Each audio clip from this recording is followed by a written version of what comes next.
Afternoon all, Crafty-Cockney here. Hope you're all doing alright. I thought I'd film live again rather than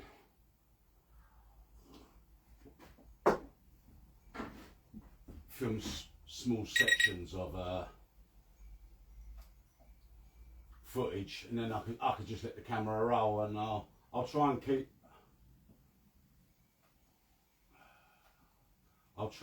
as consistent as I can with how I flow. So you may find me moving from one spot to the other, and I don't know whether to pick the camera up and go freehand for any close-ups or whatever, but we'll see how we go. Otherwise I'll just sort of carry on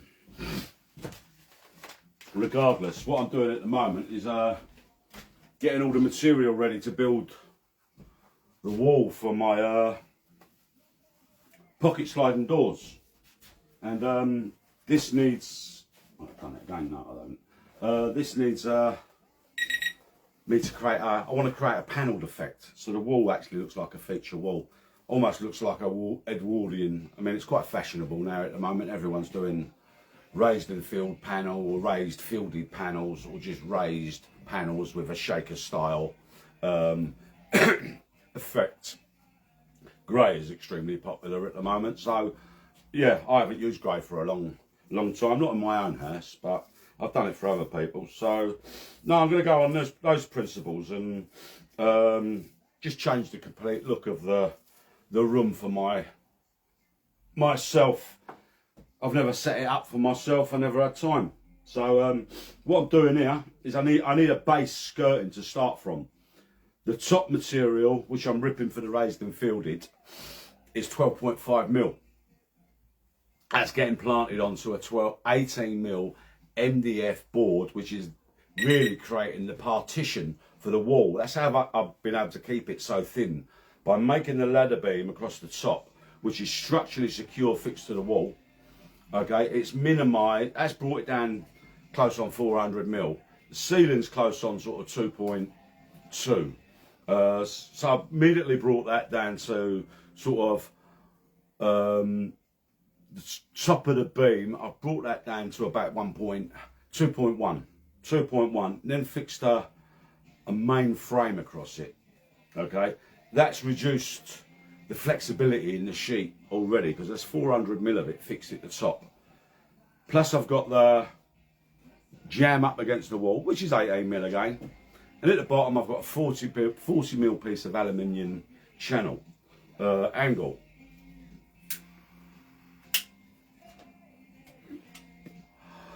Now between that angle and that beam at 1 point, or let's call it 2 meters, that sheet is completely independent, working on its own. The only other strength it's got is where I've thickened it on the closing edge.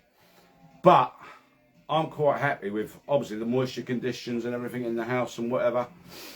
And once the planted on material's gone onto the face, that will stiffen all that up, and no one will know that actually that wall was only actually 18mm thick, which has saved me what the minimal you could go down to would be 50mm. I have done it thinner with other material when I worked with Peter. Peter was a great one for making as much space as possible. But anyway, what I've got to do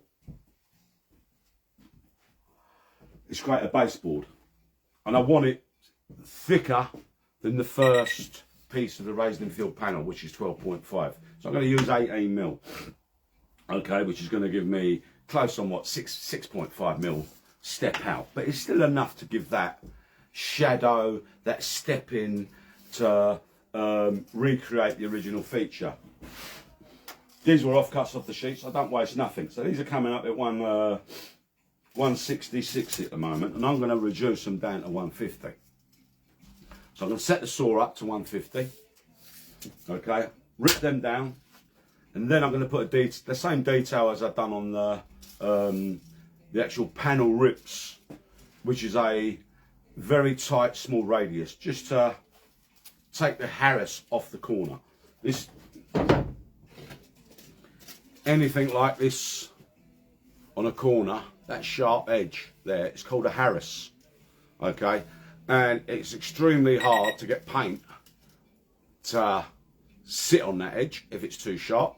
And it also makes it very vulnerable, because obviously if it's a very tight corner, one, it could hurt a child if they lean against it or bang their head against it. But that would be the main reason you'd want to do it. But actually, as a builder as well and a carpenter, you don't want that edge getting caught by people walking past with belt buckles or shoes or whatever, and they just catch that edge. And because it's so sharp and I would just say not so sharp, but so at 90 degrees and at such a sharp point, people can catch it and that'll break off. So if you can put a relieving edge on now, take the Harris off. It can be done with a block plane. If you don't have mechanical machines, there's no reason why it can't be done with a block plane or a jack plane. Just bring it along and radius.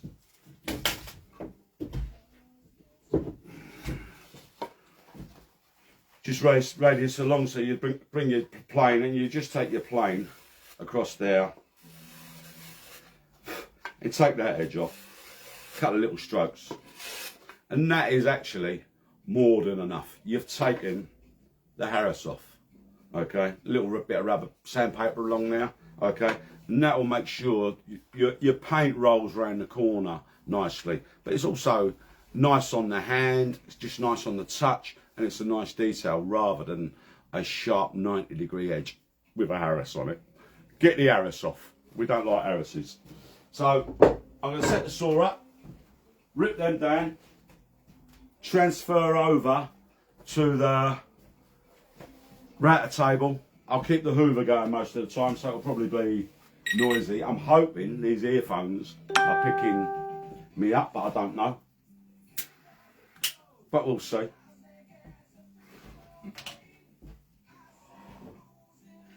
A lot of pain at the moment. Morphine's keeping me up on my feet. I don't know how. I don't know what they've put in my body, but they've put something in it. But I'm fighting the good battle.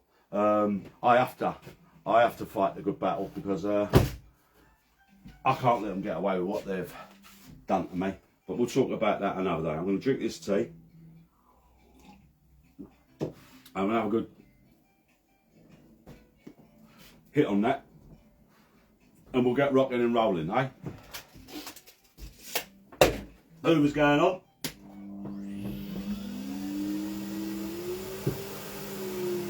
Full power.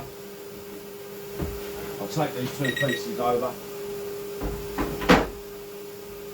Get me tape.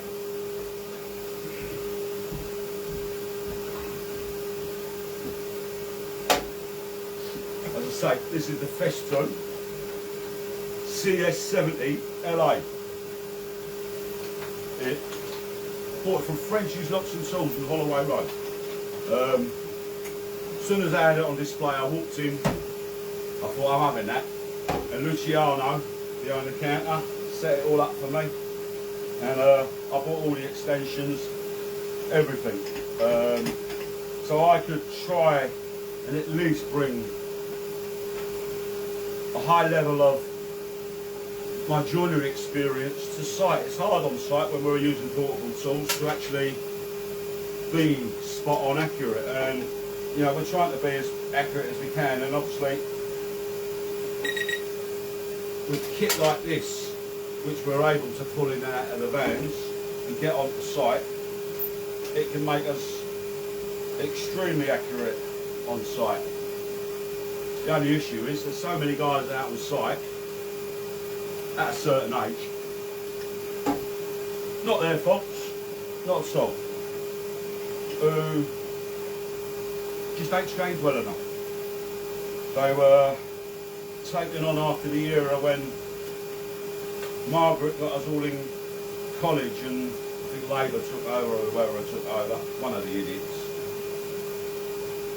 and they thought importing migrants would be cheaper and more beneficial. than training their own youth. How wrong were they? Eh? How wrong and how unintelligible was that? So, who gave them that idea? I don't know. We could have a skilled workforce of the youth. But anyway, set up at 150. I'm going to check it again. Okay, and if I really wanted to just double check, okay, you offer the first piece in, so, and you'll get a measure off of it. So let's, I'll show you how to do that. You get us started, okay. So,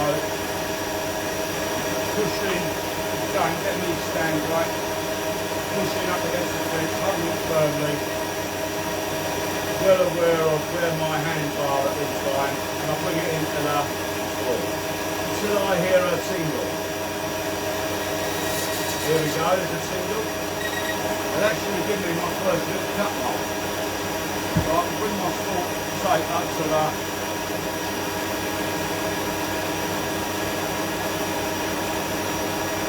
that's actually giving me 152, so I'm glad I checked that. So what I'll do, I just release the control on this fence here, loosen her off there, and I've got a minor adjustment here where I can see the exact scale. I know it's 2 mil, so I'm going to bring her in 2 mil or just under. But I still want to clean her up, so I need to leave enough that clean her up as well. Now I'll do the same process again, just to cross check, although this isn't. So I'm just getting a tingle as she goes in. Gives me a nice little cut on the end so I can see what's happening. Spot on. So it's always a worthwhile exercise.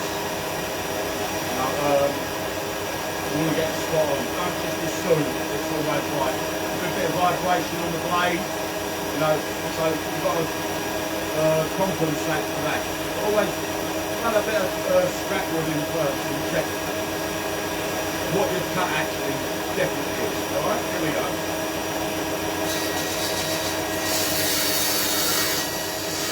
Again, there's a bit of material in the work. My hand got out the way. So I'll push that through. Okay. I've got her in a safe location. Over here. And I'll bring the next one through. I'll always check which is the straightest cut. You know, that's their finished edge. That's been cut on the festboard. On the straight edge, so I'm going to go with the festboard rather than there and take care of that shot. Going.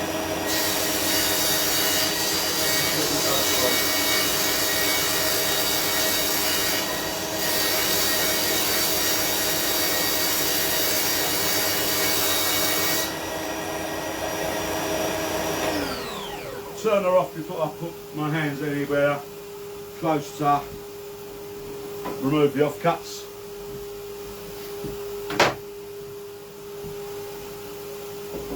Over there. Just cross check. Yeah, spot on 150. Now I've got two choices here. I can run it straight through the router.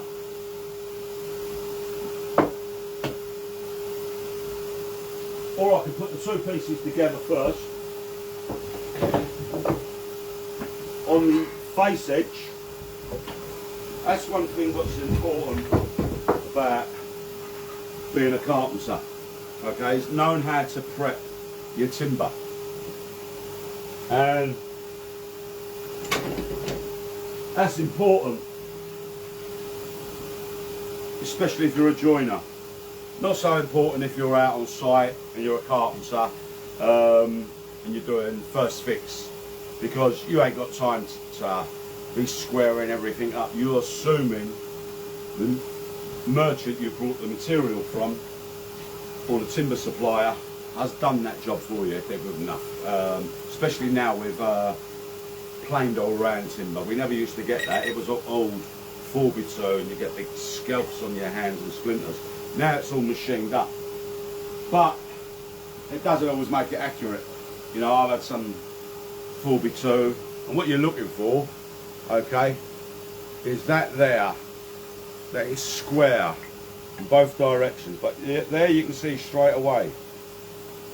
That probably was square. But where they've cut it with the annual rings, and this is such fast grown, moisture content is, you know, sucked out of it. It's not allowed to come out of it through the aging process. It's sucked out, it's pressure treated. You get cuts and curls. Okay, that might not sound too bad, but if you're sticking two of these together, you're not getting full contact, and it's rocking and rolling. So that's why it's important. So you learn to actually, the first thing you learn to do, and that's what this is a jointer if you want it, is to get at that point there 90 degrees. That then becomes what's called a face mark. In joinery terms, a face mark is normally like that. That tells you that is the face. So when you're using a square, and you know that is the face mark, but you don't know that's square, you assume it's square. Whenever you're squaring, you never square from there. It's from there, and it's from there, and it's from there. But you won't go off. You'll always come off the face mark, okay? Because you know this area is square. So that's a worthwhile little lesson there. I'll probably go more into depth for that, because I've had 3 good responses now where people are saying they like what I do, and I've still got all my college drawings, all my technical college drawings. So I was wondering whether it was, at some stage I'll break it down into little segments as I can, and I'll pull a drawing out. I'll try and get them in order of how I actually learn, and I can pull them out. And if it's to do with material or a project, I'll revisit it, because that's a good way of, it brought me up through the levels, so I could possibly bring my videos up through that levels and put them into a separate folder, but we'll see how it goes with that. So the next thing I'm going to do is I've got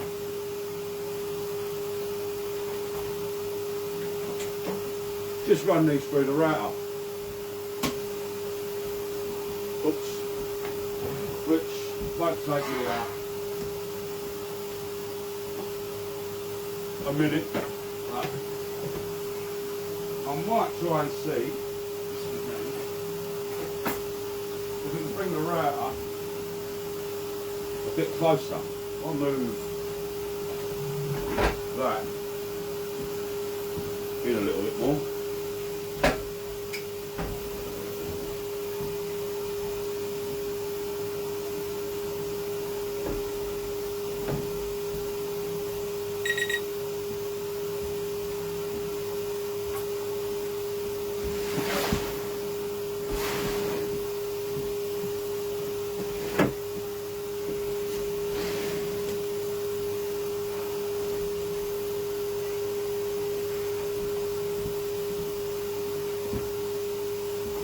That might work. Pass.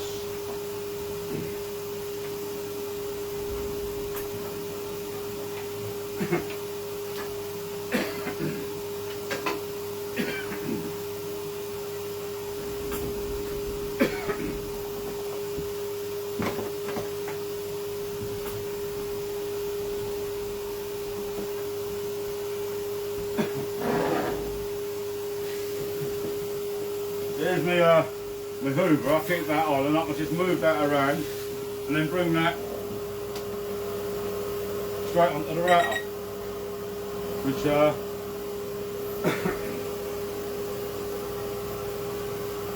makes life very easy when I can do that. So yeah, it's a good position for us.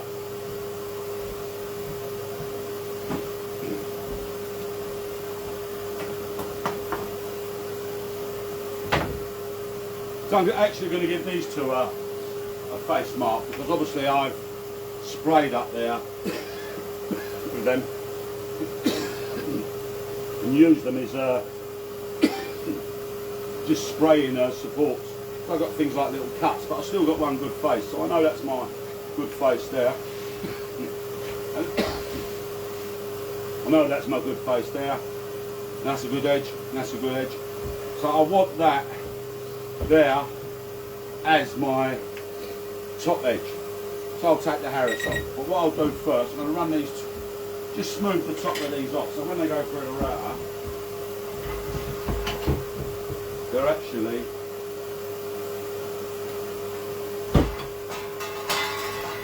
pick this up out of a skip. But 20 years ago, I was going past the skip. And I was looking in the skip and I see this old cramp in there, just chucked in there, and I couldn't leave it in there. So I got it home, got all the rust off of it as best as I can, because it still looks rusty, but I've got it all working, made new jaws for it. And yeah, it's been a good cramp. So where's me jack? Where's me jack plane? Down here. There she is. Let's get me jack plane.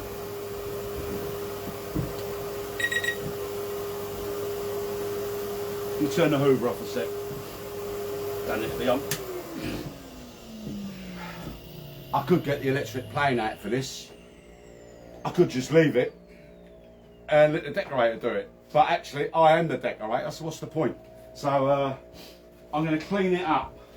I'll use my left hand, and then you'll see me stroking towards you, as I can use both hands.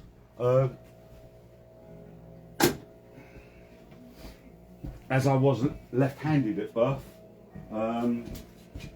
till the school system got hold of me.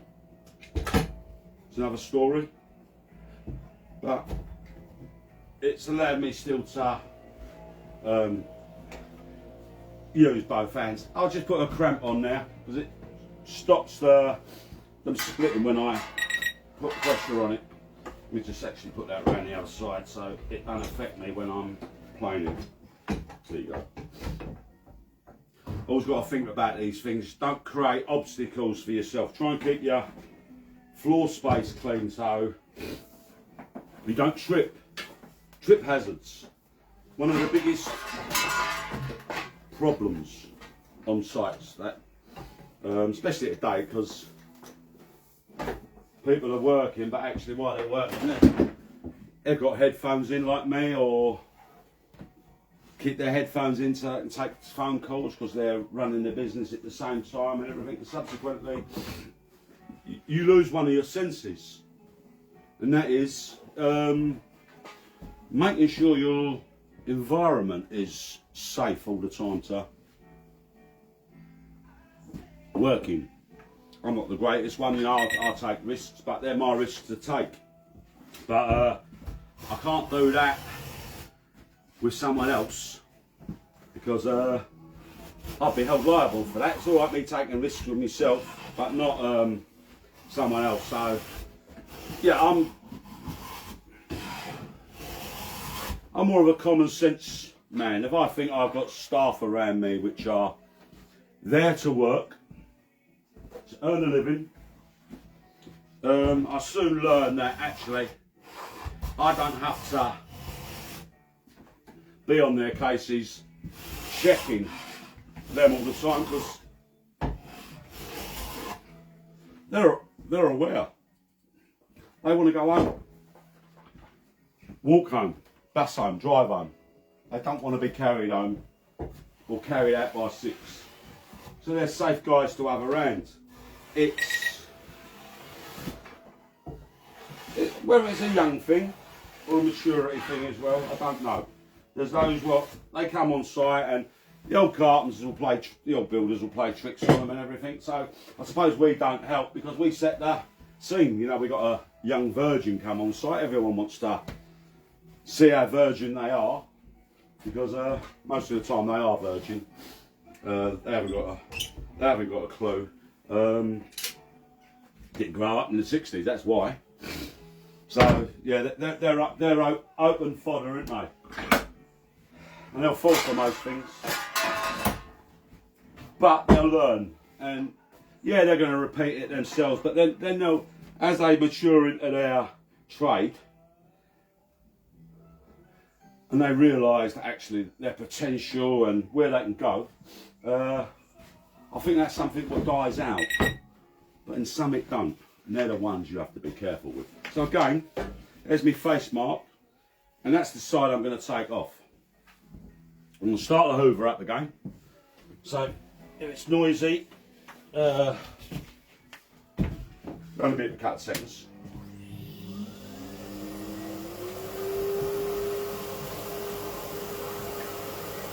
So there's my face mark, so I'm going to make sure she's down that way. And turn her on.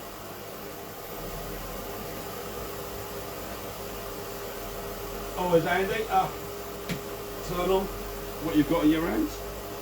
There you go. I'll let that come up to full rev. You know, I don't want to start it, push it in and out to rev and it just drags or pulls at the timber. There you go. The main thing about a router is how it spins, how the cutter spins. And most of the time, you know, you've got to go with the direction of the spin of the router. Right? It's going clockwise. You've got to feed it in so the cutter's designed to pull that timber in and cut on that stroke. We can use it both ways, but that's the idea of it. So again, I'll bring it in and then I'll listen to the router itself because I don't want it working harder than what it's supposed to work. So I'll just feed it in at its own pace and let the router cut, I'll do the cutting. Ready? Again, I'm standing in a fairly good position for myself that if I need to adapt, I can do it without moving my feet. I'm in a good position. There we go. So I can just hear the noise now. I'm happy with that. So I'll just let her come in nicely. Just walk her through. Making sure I've got a little bit of pressure down now, pressure with my thumb, and just feed it through. So my hand there, okay, and that gives me a nice edge there. I've cleaned that up already. That's ready for sanding now. I'll do the same on the other one. The face edge there, that's the face edge that I've planed. So I'm going to bring that round. Again, get my feet in a good position. And then just let her feed in until I hear the router bit pick it up, hear the level of tone, and then try and keep that level of tone. And use that as a guide to what how I'm making the router work. You don't want to overwork it. So, there we go. Because of that, it won't tear out. It's been allowed to cut.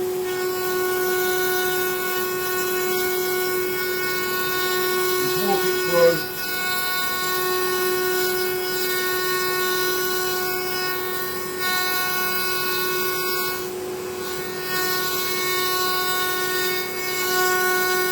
My hand under there for support. Bring her over, and then take her off, and again, that's cleaned up, I ain't got to touch that edge there, all I'm worried about is here and here. There, that's not seen, okay?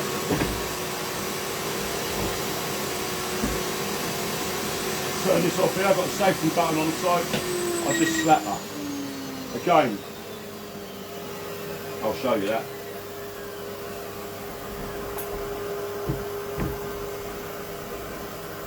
turn the hoover off. Obviously I made this complete unit myself for the router and everything, so it's got all my bits and everything hanging in here, all my router bits, but the certain components I needed to put on as a safety measure, because obviously that router comes with an on and off switch and that is it, and it's handheld. I've turned it to an upside down overhead or worktop router, almost like a spindle mold. I can't keep putting my hand in there to turn that on and off, especially in the case of emergency. So there's no mucking about with this one, you buy the right stuff. So this device here, again, it comes with a safety button there, okay, and the emergency stop clip-on extra there, start button now, okay, its own little extension. You fix that to the side of that, okay, that plugs into there, and your router plugs into that first, so it's getting the main source of power to this first. This then controls the router, so you know I can turn her on, you know, I can turn her off, okay. And the good thing about that is the slap button, so in the case of emergency I can just slap her and kill the power to her straight away. And that, the trend fence, you know, with all the adaptions here, so I can open the mouth up to allow, you know, different apertures to be pardon me, drop on my tea. This allows me to create different apertures, because obviously router bits are bigger, and although this is self-guided and the roller will take the timber, okay, with this I can push the fence out. So yes, the roller's there and it's working, but I'm not making that overwork again. The fence is doing the work, and I can control the depth. I can do loads with this. This was a fantastic little project to build for myself, to keep myself busy. You know, it's worked out really well. Created loads of apertures at the back there to get all the ducting system in. That comes round. If I want to maintain it, I bring that up to, hold on, let me take that off of there. I want to maintain it and change the bits. It comes up like that. I put the lock on. That gives me full access to change the router bit, the collets, get in, clean it. Got my maintenance spanners there, okay. I've got access to the top drawers where I keep most of the maintenance bits from here. So I haven't got to open that up. Plus I can still get in here as well. Full access to all my router bits. It's taken a lot off the shelves by doing it this way. It's been a worthwhile little project. I probably could have done it a lot better as well, but that's the problem when you're constantly doing stuff like this, is you get it to a certain point, you think that's good enough for you, because I'm going to work the hell out of it. I'm not here to display it, just constantly parade it around how good it is. This is going to get worked. So I don't have to go in there to polish it and use expensive materials for this, walnuts and hardwoods and dovetails, joints and everything. It's commercial. I'm making it for commercial. I'm making it to actually function. So, but I know there's still a lot more I could do to this. You know, I could probably put another panel on here with a couple of hinges and an arm. So when I am isolated, you know, I've got this depth, this full depth here. I could create another lift on the side there. I ain't got to then put a roller or any trestles down. This is fully self-contained. I could also even add more devices, but that's another time. That's another time. So we know that's ready to rock and roll there. Put that out of the way. I'm just going to give these a wee sand down before I take them up now. And then I'll take all these up to the same level of primer.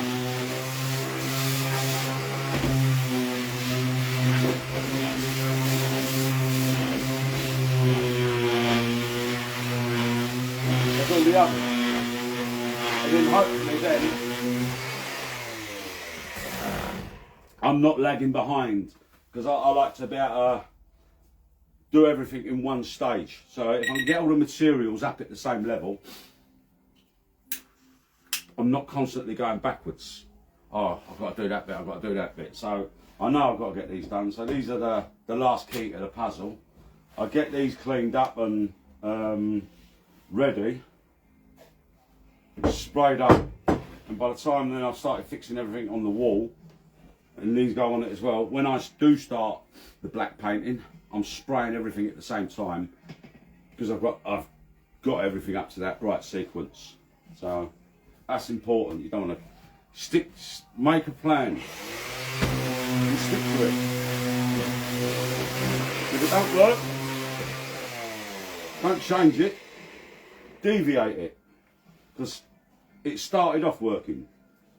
Go back, step back, have a look, see why that didn't work, try another way. Yeah, that's the beauty of this. You can just keep trying. Yeah, you have to buy more material, but sooner or later you don't make as many mistakes, but mistakes are good. So again, give it a nice sand pattern.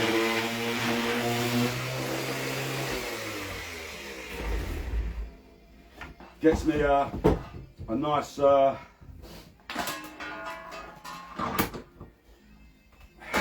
finish on the edge, which should stop it furring up so much when paint's applied. It will fur up, but it still seals it nicely.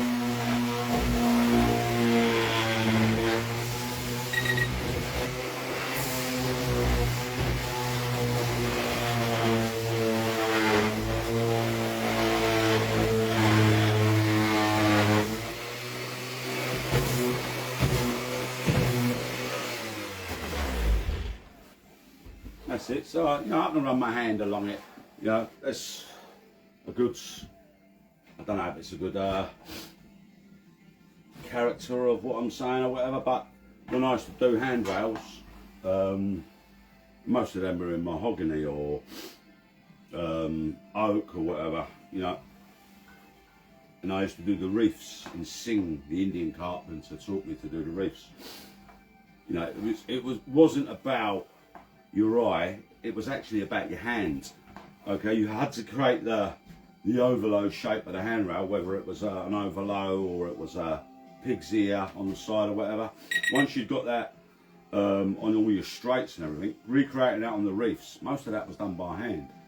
Either scraping it with spoke shaves and you know, moulding planes and moulding spoke shaves.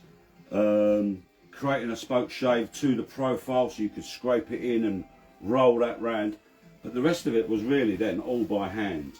And you know, Singh and a few of the other guys used to say, you know, when a lady has just shaved her legs and she's put a moisturiser on it and everything, and that advert where she drops a silk stocking in it, cascades down in the air and hits her leg and floats down it, because there is no friction on the leg, there is no hair bristle on the legs, plus it's going against the grain. The stocking just glides down, it just whispers down. Well, you're trying to do the same when you feel the top of your timber. And I know it's only MDF, but if you can get it right on MDF, you'll get it right on anything, because timber's far more easier to control than MDF. Anyway, I'm waffling, but that's why while I'm here. Right. So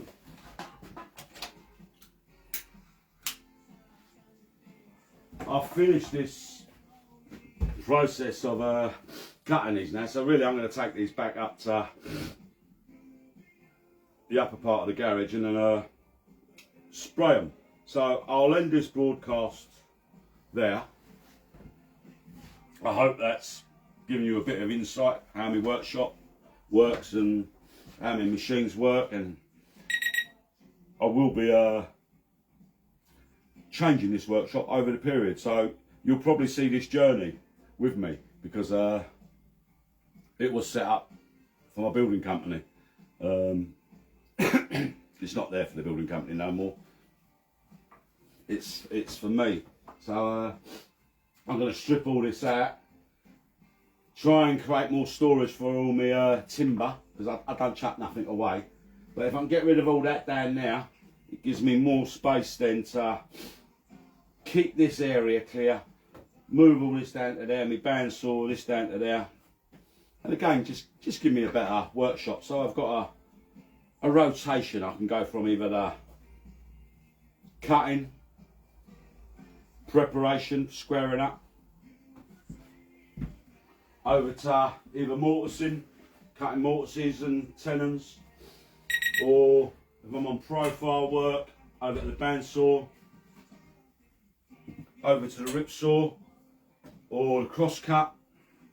And I've got a rotation, but I've got a clear space down here to work. There's nothing worse than constantly having to move gear.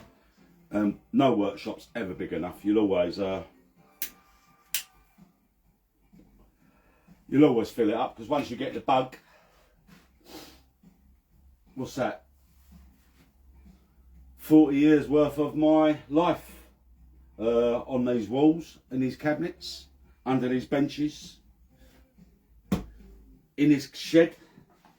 Yeah, Cheese is going to have a hell of a job dealing with this when I'm not around. Where she offloads all this to, I don't know. But I'm sure someone will want it all. How's your day been?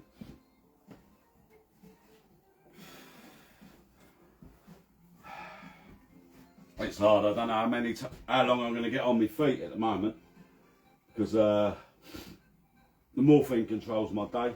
I'm just about stand up. I'm in a lot of pain, but I've got to fight it. But yeah, it gets me down sometimes. I might get 2 hours, maybe 3 hours of work, maybe spread out over the day, where I have to take breaks in between so I can kill the pain. But yeah, I'll get there. I'll get there. Right, I'm going to end this broadcast. Hope you're all right.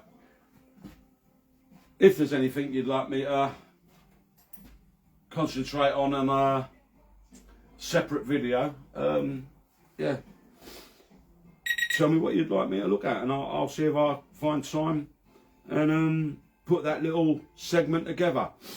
If they're interesting enough. I mean, they're all interesting enough, but it's good if it's a project that I'm actually doing at any one time, because then I can use that to break down and bring segments of teaching elements of each part of carpentry joining, how to prepare the timber, and regular things that you're gonna use all the time. Not the tools, but the chisels. And so yeah, I'd like to carry on and see if I can create a library of techniques, how to use a chisel, how to sharpen the chisel, what type of chisel, how to use a square.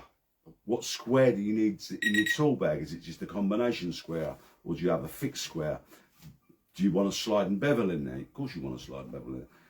Knowing the right hand tools, because you can have all the power tools you want, but your hand tools are still a must. And before you know how to use the power tools, you've got to learn how to use the hand tools.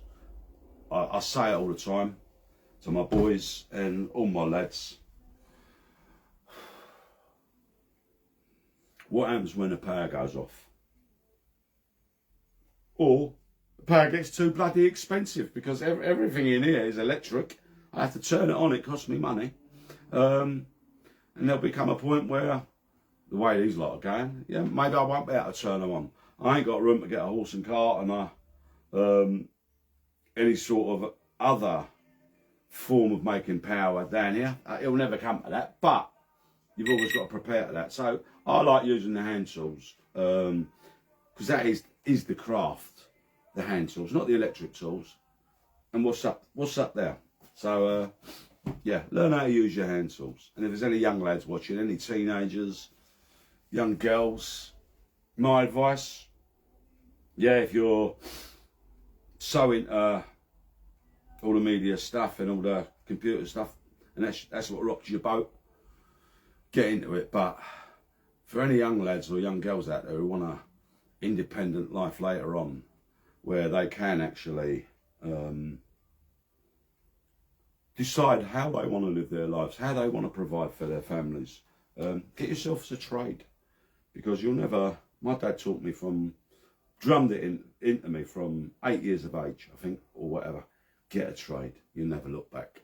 And especially this day and age, we're going to need tradesmen and tradeswomen, because no politician's going to build what they deconstruct, because that's what they're doing. So yeah, get yourself a trade, and I'm going to love you and leave you. Crafty-Cockney, over and out. Be safe.